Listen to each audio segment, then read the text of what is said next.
یا کوئی بوٹل یا کوئی گلاس ملے وہ صرف دکھانے کے لیے. ہاں شکریہ آپ کا شکریہ. ہم نے بات کی تھی مثال کے طور پہ اس کو ہم رسک کے پیالے سے تصور کیا تھا. یاد ہے نا؟ یہ کیا تھا؟ انفلو تھا. اور یہ کیا تھا؟ آؤٹ فلو تھا. انفلو کو ہم کیا کہتے ہیں؟ خوشحالی کے اسباب یعنی انکم انفلو، برکت آ رہی ہے، یہاں سے کشادگی آ رہی ہے، برکت کثرت آ رہی ہے، عافیت آ رہی ہے. اور یہ جو اسباب ہوتے ہیں یہ بنیادی طور پہ اگر ادھر سے برکت آ رہی ہے تو یہ بے برکتی نکل رہی ہے، یعنی بے برکتی ہے، بربادی ہے، ہلاکت ہے، فقر ہے، محتاجی ہے، تندرستی ہے، پریشانی کے اسباب ہیں، بیماری ہے، پریشانی ہے، ٹینشن ہے.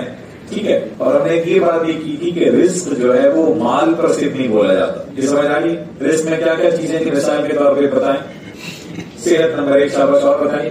علم ماشاء اللہ. اولاد، سواری. جی بالکل صحیح آ سکتی. جی جی. اور بتاؤ، یہ بات بتاؤ.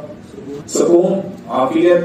بسم اللہ. اولاد ماشاء اللہ. علم کے بعد عمل بھی تھا. عزت، کھانے پینے کی عمدہ چیزیں، آسانیاں، عافیت، اچھے لوگ، ٹیم میں اچھے لوگ، آپ کے آفس میں اچھے لوگ، آپ کا اچھا باس، اچھا سبارڈینیٹ، ہمارے زندگی کا اچھا ساتھی، شریک حیات، رفیق حیات، اسپاؤسز، اچھی اولاد، نیک صالح اولاد.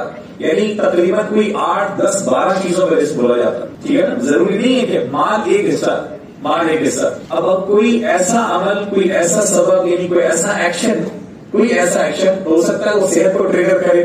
مال تو ہے نہیں یار، پورا رمضان گزر گیا، میں تو تہجد میں مانگتا رہا. اور بھائی اللہ نے عافیت کے فیصلے فرما دیے تمہارے لیے. تھوڑے سے آپ ایک دفعہ ٹائم انڈرس میں بات کی تھی، درس از آلویز مور. کسی نے کسی کو سمجھانے کے لیے تو برکت ہے کیا.